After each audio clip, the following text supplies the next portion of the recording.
India USA మధ్య వాణిజ్య పరిణామాలు ట్రేడ్ పై న్యూయార్క్ లోని ఇండియన్ కాన్సులేట్ లో కాన్సులేట్ జనరల్ బినయ్ ప్రధాన్ తో TV9 USA special chit chat ఇప్పుడు చూద్దాం.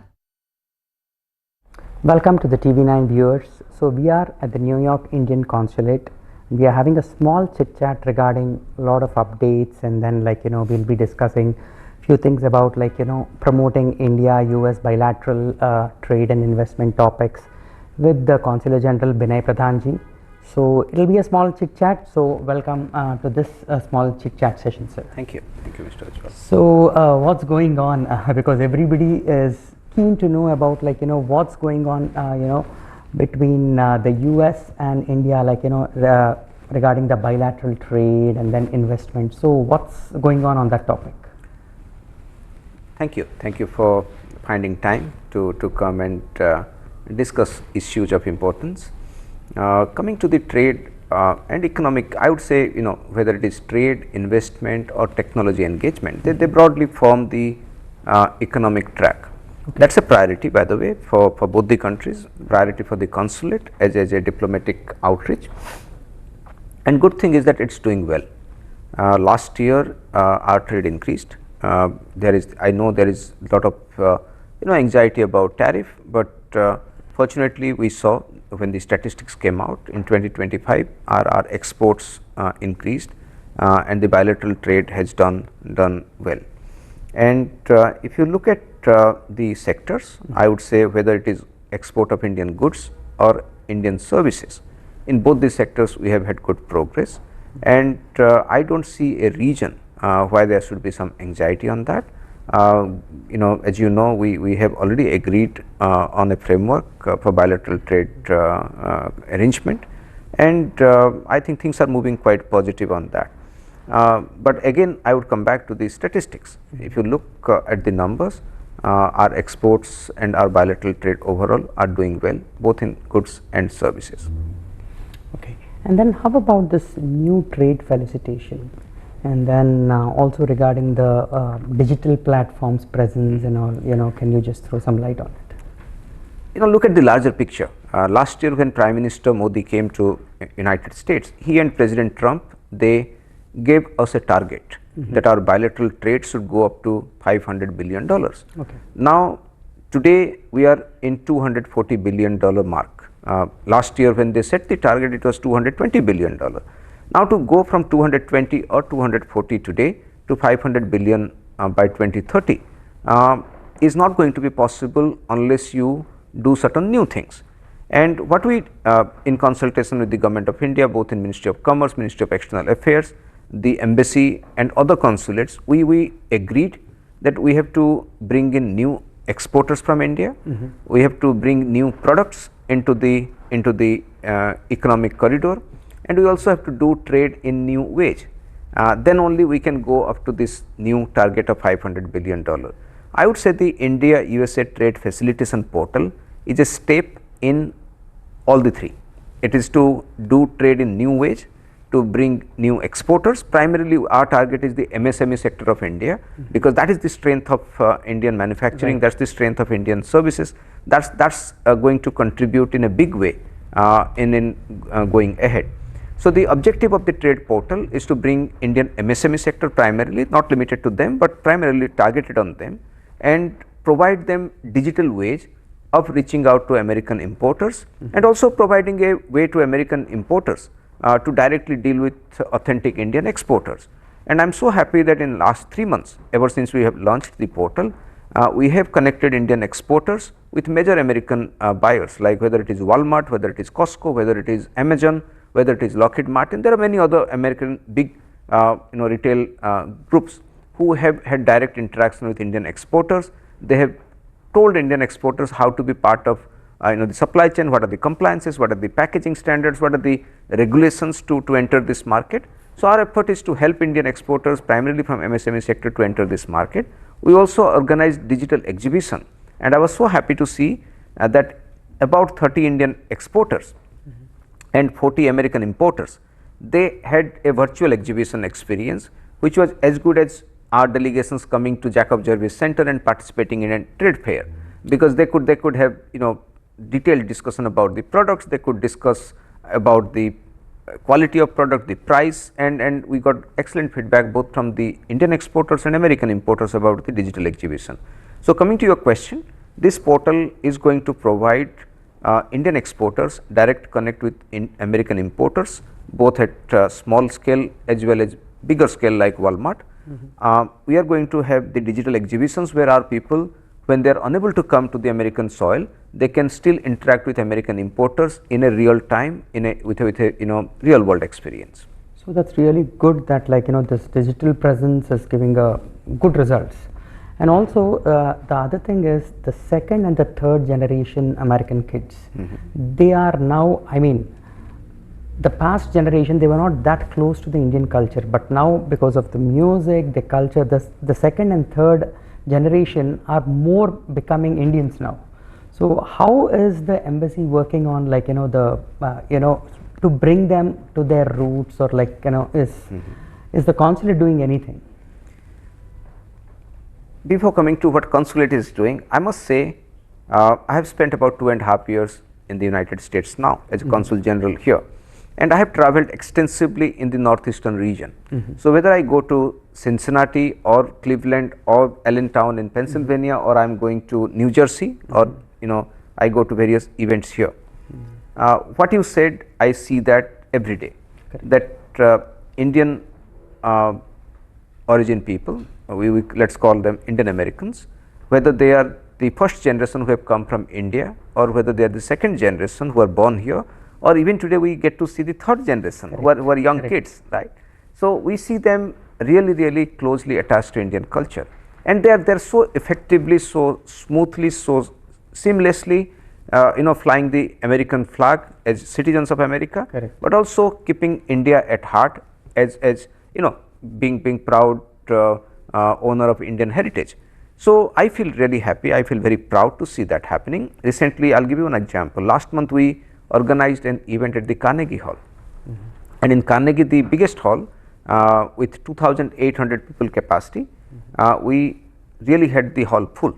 And it was not only Indian origin people who were watching the show, it was Indian origin people, it was American people, the non-Indian friends who were also there.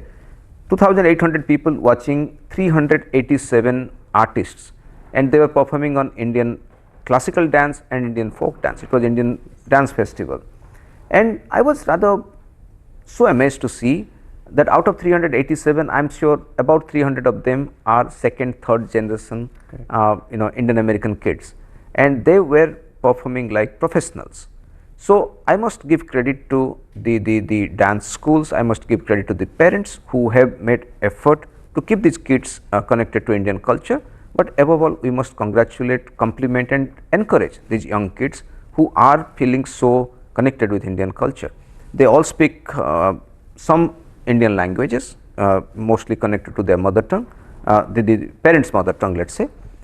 They go to the temples, the mosques, the churches, whichever faith they belong to, or gurudwaras.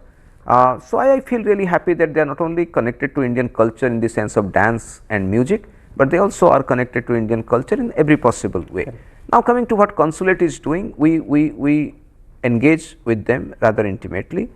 If you today have 5.4 million Indian Americans in this country, about 1 million of them are second, third generation young kids. Correct. And as you rightly said, they have different expectations from all of us. Right. I think it is necessary for second, third generation young kids to remain connected with India, not only culturally but economically. They must visit India, they must explore the opportunities in India, let them exploit and leverage the DNA they have, which is a proud American with a proud Indian heritage. They can avail opportunities here, they can avail opportunities back there, and Government of India has made possible that a OCI card holder, an Indian origin young kid, can go and work in India. They are pretty much like they can avail all economic opportunities available there besides the cultural and softer opportunities. But we are working very closely with the Indian community groups. We are working closely, like for example on 15th of August when we will do the flag hosting. Right. After that we will be honoring the achievers in the second, third generation kids, whether they are Forbes 30 below 30 or whether they are excelling in the world of culture, whether they are excelling in the world of sports. We call them, we honor them as a mark of respect to this second, third generation kids. Right. And also, like, that's what, as you said, whichever event we go, like most of the Bollywood or Tollywood performances are all by the second and third, so they're so inclined towards their culture. So on this note, also one more question, like, is the consulate organizing any tours or, like, some kind of study programs wherein these kids can go to India and then, like, know more about the culture or something, on those lines? In fact, we do that. There is something called Know India program, which is to know India better. So that program we do, and I am happy that we regularly send kids from here.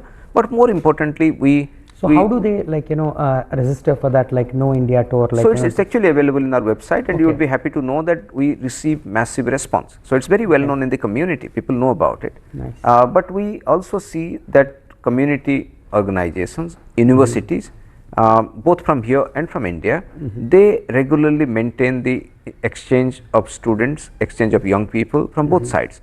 So I find Indian students, Indian young people coming here, mingling and interacting with Indian origin kids. We see the young students, Indian origin mostly, going to India, spending a month or two during summer, going and studying Indian philosophy, Indian music. So that is an active space. I feel that we need to do more on that, but I'm so happy to see that it's already happening. Okay. And now I think one of the most important questions of this chit chat session, there are a lot of new updates from the consulate, okay, regarding the e-visa, e-OCI cards. So what's going on with that? That's something I'm so happy that you asked me, and I would like to highlight on that. First of all, I feel very worried to see that the diaspora members receiving calls, fake calls, in the name of Indian consulates, whether it is Indian consulate of New York or Indian consulate of San Francisco. People are getting calls in the name of Indian embassy, Indian consulates or government of India, where they are intimidated, they are threatened that unless they give their personal details, there will be some action taken back home in India on them. I have been saying this. Our embassy in Washington DC, our other consulates have been making this awareness campaign that we never ask people for their personal details, and we have been advising, we have been requesting diaspora members to stay away from these scamsters and the fake calls. On the positive side, we recently have launched e-OCI, which in other words is that you don't have to carry your OCI booklet anymore. You can just download in your mobile device the e-OCI, and you can go to India at any point of time. So many times you face the challenge that you are visiting some other country, and from there you require to go to India, and you have not factored that in, so you are not carrying your OCI card. Now that challenge is not there. Now you have a digital OCI card, you can go to India at will. Second, earlier at the age of 20, at the age of 50, you had to change your OCI card. Now you don't need to do that because it's a digital OCI card. You can update your OCI online every time you have a new personal detail, let's say photograph or a change of name or something. So that's a new facility Government of India has introduced. Government of India has also introduced a new facility which is more like a fast track immigration in India. Like you have a global entry system here. It's a gratis service, no payment is required for that. You just have to give your details and register there, and every time you go to India you can have a immigration within 60 seconds. That is for the OCI card holders and NRIs as well. So these are new facilities that have come. E-visa also it's the same. E-visa, we take pride to say that most of the e-visas are issued within 48 hours. Last year, if you look at the statistics, 95% of American friends, people who are holding American passport, 95% of them went to India on electronic visa. All of them were issued visa within 48 hours. We take pride in the fact that our consular standards, our e-visa standards are probably the global benchmark. I haven't come across anybody else giving for that, visa like that. For that e-visa, is everybody eligible, or is there some emergency? Do you have to submit something? No, e-visa is both in letter and spirit e-visa. That's it. You don't anybody have to, can apply. Anybody can apply. You don't have to come. American citizens. Yes, correct. That's right. You don't have to come to the consulate. You don't have to go to our outsourced agency.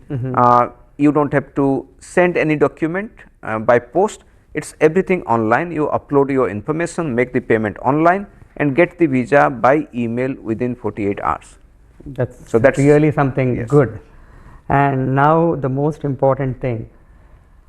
lot of students in India are right now scared to come to US and study because of a lot of reasons, like the recently happened things.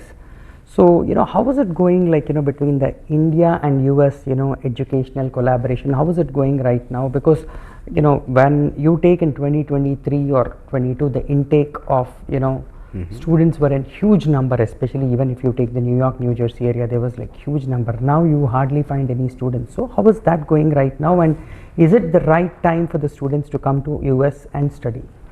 See, I would give you some numbers. Last week I checked the numbers of Indian students in the United States. We have 340,000, 700 something. So let's say 340,000 Indian students in the United States. It is even today the number one cohort of foreign students in the United States, much higher than the number two cohort. But don't you right. think the number has decreased in the recent times? I would say, a year before the number was 384,000, right? But a year before it was again 283,000. So it's fluctuating within that zone. Earlier we were the second biggest cohort of foreign students. For last 3 years we have been the number one cohort of foreign students. Even today we have that status. This year I hear from many students that the number in many universities, in fact many American universities have reached out to us. They are saying that this year the number of Indian students have gone down. I think they are working within their system for various things, including the immigration, the visa issues. But I would say look at the education collaboration, because you are asking about education collaboration in a larger context.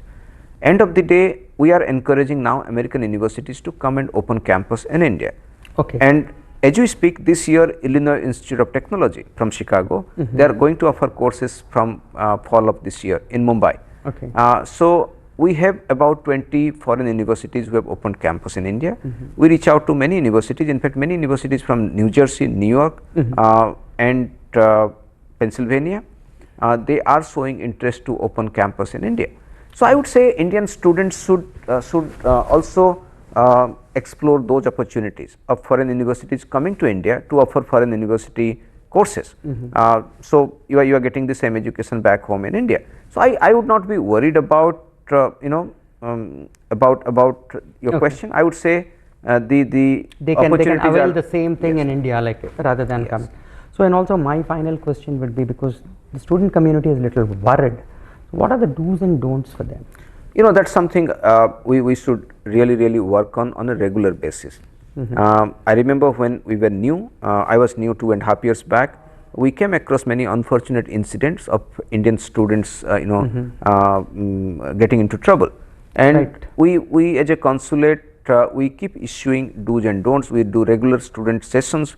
I have been to 24 universities in the northeast. Wherever I have gone, I have always met the Indian students groups there, and we regularly remain in touch with the Indian students associations to give them the do's and don'ts. Let's not forget, our students come from a different culture. They come from a different legal framework. Correct. And what may not be constituting a offense or a criminal act in India might be constituted as a criminal offense here. Yeah, so it's necessary that we give that awareness to our students. I'm happy that the universities student cell, they do a good job. We have been reaching out to the students association, working very closely with them. In fact, we not only do student sessions here and the universities, we also interact with them on cultural basis. So you will find that consulate celebrating Diwali, consulate celebrating Indian Film Festival. In fact, today I saw many students groups. They are reaching out to us saying that we are keen to celebrate 15th August. Can you send us some flags, Indian flags? So we remain in touch with them. But this is one area where friends like you and we need to work together on a regular basis. So that's great inputs, and then we really got good updates of the recent happenings, and thank you so much for your time, sir. So that was Binaya Pradhan ji from the Consulate of New York, and he has given a lot of updates and then a lot of information, and thank you so much, sir. And this Ujjwal reporting from New York. Thank you so much.